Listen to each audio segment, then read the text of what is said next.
Hello chess friends and welcome to Yazdarov's chess channel and welcome back to the FTX Crypto Cup tournament in 2021. We're back now in the super final between the two top grandmasters, Wesley and Magnus Carlsen. So far we have covered one great game in which Magnus Carlsen won with the black pieces. Really wild stuff happened, but I still think that it wasn't such, a huge win for Magnus Carlsen, as Wesley made a huge blunder. So it was sort of a game in which Wesley beat himself. In the game 2 they got a fair draw. Now in the game 3 in which Wesley has maybe the last chance to equalize the result with that, because after the shocking game 1 I think Wesley would be satisfied probably then to have an equal result in the day 1, because now he's playing the last game with the white pieces. So then Magnus Carlsen of course has the next game with the white pieces again, and I think this is sort of the last chance to make something happen in the day 1 of the super final. So let's check out now the game. Really wild stuff happened also in this game, but again the same opening that they played also in the game 1. So let's see now.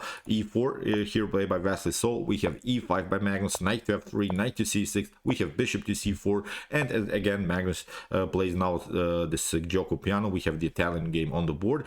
Now Wesley is trying again the center game, the center breakthrough idea with C3 D4. Magnus again attacks the pawn on E4, and here Wesley plays immediately D4. We have E takes D4, and now again this idea E5. Magnus plays now this so-called Greco Gambit with the move D5. We have seen this line also before in the game 1. Now bishop to B5 played by Wesley. And now Magnus goes simply knight to E4. Again a repetition of the same position. So this position has been also reached in the game 1 after C takes D4, bishop to B6, and here knight to C3 again played by Wesley. And again after castling bishop to E3, here Magnus again plays the spinning idea bishop to G4. Now we come I think to the first difference between the game 1 and this game. Here Wesley tried an improvement in the position. He tried now this idea. He tries now the move H3.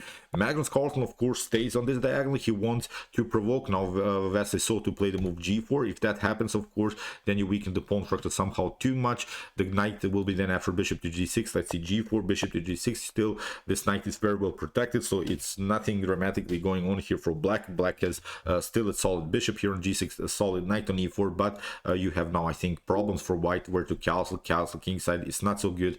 The pawn structure, as we said, is simply too advanced. You could face several problems here in front of the king. So that's why after move bishop to H5 here, Wesley found I think great ideas how to get out of the spin. He plays now first the move rook to C1, and now bishop to A5. Bishop to A5, not the best of moves here by the world champion, because I think it was time now to use your knight idea here on E4. It was time now to play the move F6. F6 would be perfect, because if you take now from white perspective, e takes F6, then the knight comes on a natural square, and the main issue I think for white in the continuation is that you have lost your space advantage. We have talked about also in the game 1 about the main advantage that white had is of course the space advantage, and now instead of this move bishop to A5, you had I think here the opportunity to play simply F6, break the space advantage, because now also a serious positional threat was this move FTX E5. So here in the continuation, as said, bishop to A5, and now after castling we have bishop to C3. Again a new mistake here by Magnus Carlsen.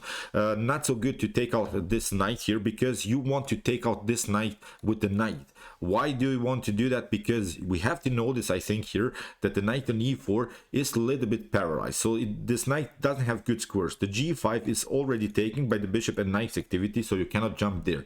You cannot also jump here on F6 because this square is taken here by the pawn, and you cannot of course here go F2 or G3 because there are also some pawns here. So knight to C3 has to be sort of an escape plan when the knight maybe get challenged with F3, then to have at least some kind of a square, at least some kind of a path for the knight. But Magnus takes away now with bishop takes C3, and it's really not so good, because as you see now the knight is really paralyzed there. In the continuation we have knight to A5. Again inaccuracy after inaccuracy here by the world champion. Now Wesley plays the move G4, which we said in the beginning is a little bit risky, but now the activity is a little bit different. This knight is on the edge of the board. You don't have any more this bishop. You don't have any more here the bishop also on this diagonal. So Magnus Magnus lost now many tempi with his minor pieces. Now Wesley so strikes back here with a great kingside attack, although as we said it's weakening the pawn structure in front of the king a little bit, but it's a whole different position now after move here g4. Of course Magnus Carlsen has to retreat here. We have bishop to g6, and now Wesley so uses this moment immediately. I hope you realize, you see now the threat is the move f3. Really wild stuff what the Magnus Carlsen allowed here. You cannot basically do anything here. f3 is really a serious threat. In order here to maybe escape from this idea, here Magnus tried now the move f6. Of course he's hoping for this idea, e5, after e takes f6, then of course to take knight to f6, and you have now solved all of your positional problems. But it's not so easy, because here Wesley so plays first the move f3, and here Magnus Carlsen tried the counterattack here c6, kicking away the bishop, but nothing dramatically changes, because here after move bishop to d3, it's really wild, but already a completely winning game here for Wesley. So here knight to g5, okay, that's the only square, but this is now the problem. Bishop takes g6, h takes g6, and see now bishop to g5, f takes g5. You look at this pawn structure, really ugly pawn structure in front of the king, triple pawns. These are all of these pawns are weaknesses. Whatever you do, it's so hard to defend these pawns, and you see now still white has this very healthy pawn structure. We can also maneuver the knight to g2, knight to e3, then search maybe for some paths for the knight. But as I said, these pawns are really long-term weaknesses, at least this pawn on g6 and this pawn on g5. So Magnus really played here a dubious opening line, got punished now by Wesley so, and Wesley so has from this point on really a comfortable game. So queen to d3, attacking simply knight to c4. Here Wesley so simply takes. We have queen to e7, we have rook to f2, we have c5, and here after knight to g2, see now it's really easy for Wesley so now to find the best next move. Here we have a rook from a to c8, rook from c to f1. Now the main goal is of course to break and open the position. Very nice activity here on the f file. Also, if f4 for instance happens, g takes f4, then also the knight can come into the game. Then knight to f4, knight to h5 would be dangerous, maybe even knight to f6. So it's a completely winning endgame here for Wesley. So something went wrong here really for the world champion. After move c takes d4, Wesley so of course takes, c takes d4. We have now rook to c6, and now queen to d3, first removing the queen, and then trying maybe here our f4 idea.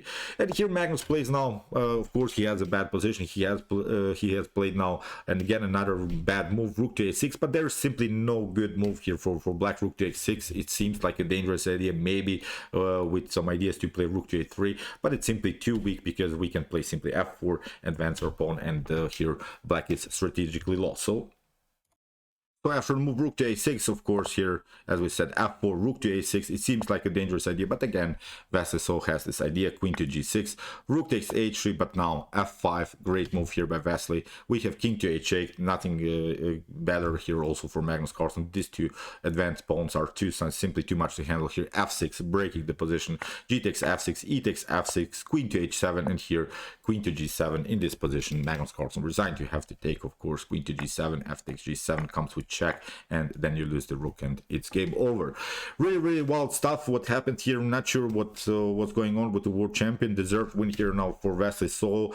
Here this dubious idea, let's go back, bishop to a5, then bishop takes c3. You didn't even get challenged here by any activity of white, simply playing this two moves, bishop to a5, bishop to c3, two bishop moves without even, as I said, get challenged. Simply take out the knight, and the knight on e4 got simply too endangered. Great here positional game by Wesley so, and he has now again equalized the result, which is now great for us chess lovers, of course, because we see now more dynamic games in this super final. So okay, I hope that you enjoyed this game. Really wild stuff. If you want to see the previous game that we have analyzed, also this particular line from the super final, here's the link of the game. And if you want to maybe watch some other content on my YouTube chess channel, check out my bad chess games of all time series and my bad chess games played by computers. Here are the links, and if you like this content, don't forget to subscribe to my channel. See you soon with some more videos, and chess is the best, of course.